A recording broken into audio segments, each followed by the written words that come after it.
नमस्कार, हर हर महादेव, जय महाकाल। आप सभी का स्वागत है, सादर अभिनंदन है। एस्ट्रो फॉर लाइफ, जीवन में ज्योतिष जरूरी है, या यूं कहिए जीवन के लिए ज्योतिष जरूरी है। बहुत महत्वपूर्ण हिस्सा है जीवन का हमारे। और आज हम मंगल गोचर के अगले चरण में आ गए हैं। आज हम चर्चा करेंगे मिथुन राशि के बारे में। तीसरी राशि है राशि श्रृंखला की, और इसी राशि में वक्री होकर फिर से आ रहे हैं वृष राशि में।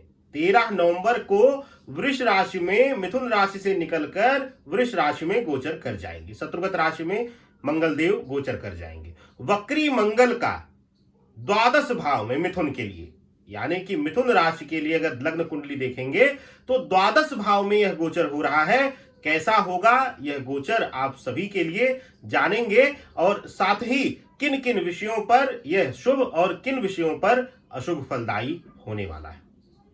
आप सभी लोग कहते हैं कि हम नकारात्मक बोलते हैं। नहीं, नकारात्मकता जान लेना ही हमारे जीवन में सकारात्मकता का वास कराने का एक जरिया है। अगर हम जान लेंगे कि इस वजह से हमारे जीवन में नकारात्मकता आएगी या ये नकारात्मक पहलू हमारे जीवन में होने वाले हैं, तो हम उससे सावधान हो जाएंगे, हम उससे सतर्क हो जाएंगे और उससे संबंधित समाधान उपचार कर लेंगे समय से। जब बीमारी का पता चलता है तभी इलाज संभव हो पाता है। बीमारी बताने वाला डॉक्टर कभी भी क्रूर नहीं होता, यह आप हमेशा समझ लीजिएगा। अब बात करते हैं और चर्चा करते हैं सबसे पहले नौकरी और व्यापार के लिए, मिथुन राशि वालों के लिए, मिथुन राशि के जातकों के लिए, मिथुन लग्न के जातकों के लिए नौकरी और व्यवसाय का पक्ष थोड़ा सा कमजोर रहने वाला है। भाग दौड़ ज्यादा रहेगी, परिश्रम ज्यादा रहेगा और फल कम मिलने की वजह से एक निराशा की भावना, नकारात्मकता की भावना, या यूं कह लीजिए कि अपने कार्य से नकारात्मक होते हुए आप बढ़ेंगे दिन प्रतिदिन। और इस गोचर में जो कि 13 नवंबर से लेकर के 13 जनवरी 2023 तक रहेगा, यहीं पर वृषभ राशि में आपको पूर्ण रूप से अपने कार्यों से, अपने काम से, अपने जीवन से नकारात्मक कर देगा। बात व्यापारी बंधुओं की, व्यापारी बंधुओं के लिए यह जो गोचर है मंगल का वक्री गोचर, यह आप सभी के लिए तनाव तो लेकर आ रहा है, लेकिन जो पिछले दिनों में एकदम से आमदनी का रुक जाना, यानी कि आय का एकदम से बंध जाना हो गया था, वहां पर थोड़ा सा आपको छूट दे रहा है, यानी कि फ्लेक्सिबल कर रहा है। आमदनी होगी लेकिन खर्च उससे अधिक होगा, जिसकी वजह से आर्थिक तंगी बरकरार रहेगी, लेकिन आय के साधनों पर विराम नहीं लगेगा। आय के साधन कुछ न कुछ खुले रहेंगे, जिससे आपकी आमदनी होती रहेगी और आपको असुविधा नहीं होगी। बात अब पारिवारिक जीवन के लिए, माता पिता भाई बहनों से संबंध मधुर रहेगा। तनाव नोकझोंक के बीच आप एक दूसरे की भावनाओं को समझेंगे और एक दूसरे का साथ देते हुए एक दूसरे के साथ बुरे दौर में खड़े होते हुए दिखाई देंगे। बात आपके वैवाहिक जीवन के लिए, यानी कि पति पत्नी के जीवन के लिए, वैवाहिक जीवन में थोड़ा सा यहां कष्टकारी यह गोचर रहने वाला है। शुक्र के घर में गोचर हो रहा है, वृषभ राशि के घर में जा रहे हैं, वक्री अवस्था में मंगल देव जा रहे हैं, तो जाहिर सी बात है कुछ न कुछ पीड़ा आपके वैवाहिक जीवन में लेकर आएंगे। वैवाहिक जीवन में किस प्रकार की पीड़ा आने वाली है, देखिए।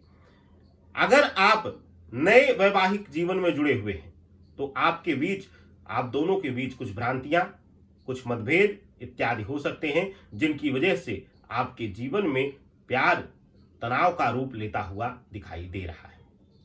अगर आप लंबे समय से, यानी कि आपका वैवाहिक जीवन काफी पुराना हो चुका है, तो वहां भी संतान पक्ष को लेकर आप दोनों में कुछ मतविरोध या लड़ाई झगड़े, नोकझोंक इत्यादि होते हुए दिखाई दे रहे हैं। बात अब प्रेमी जीवन की।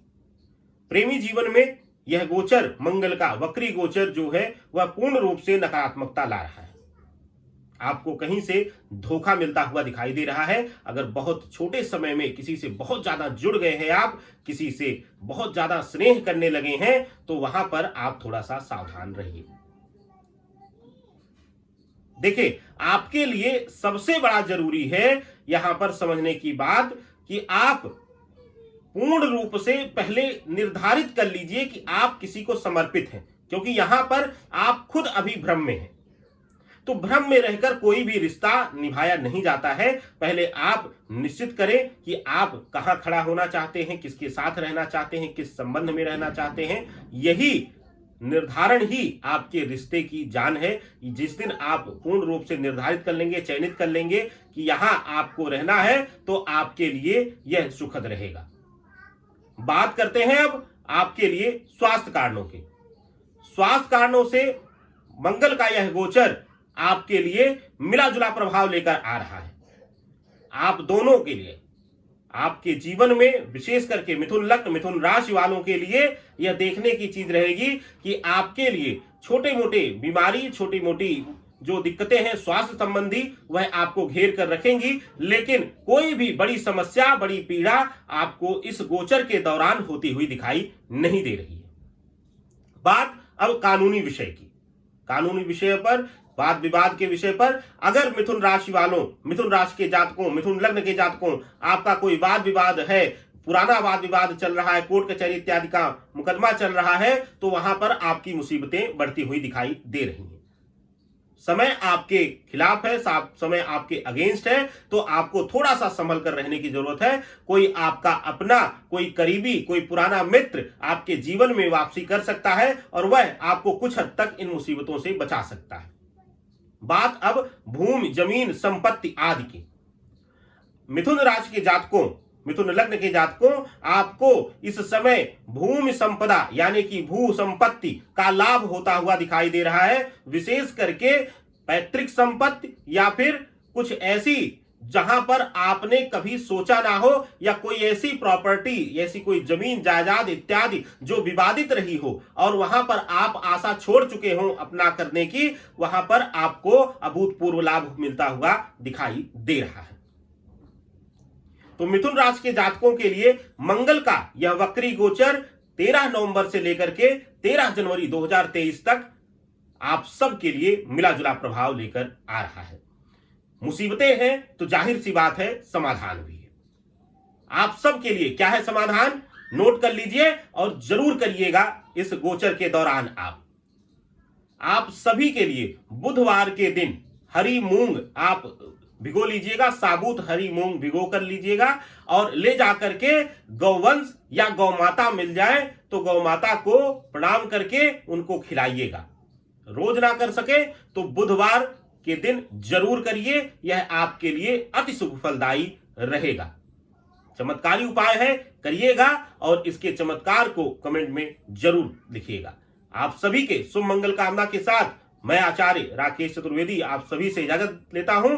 देखते रहिए एस्ट्रो 4 लाइव आगे की अन्य राशियों के लिए। जय श्री राधे, नमस्कार।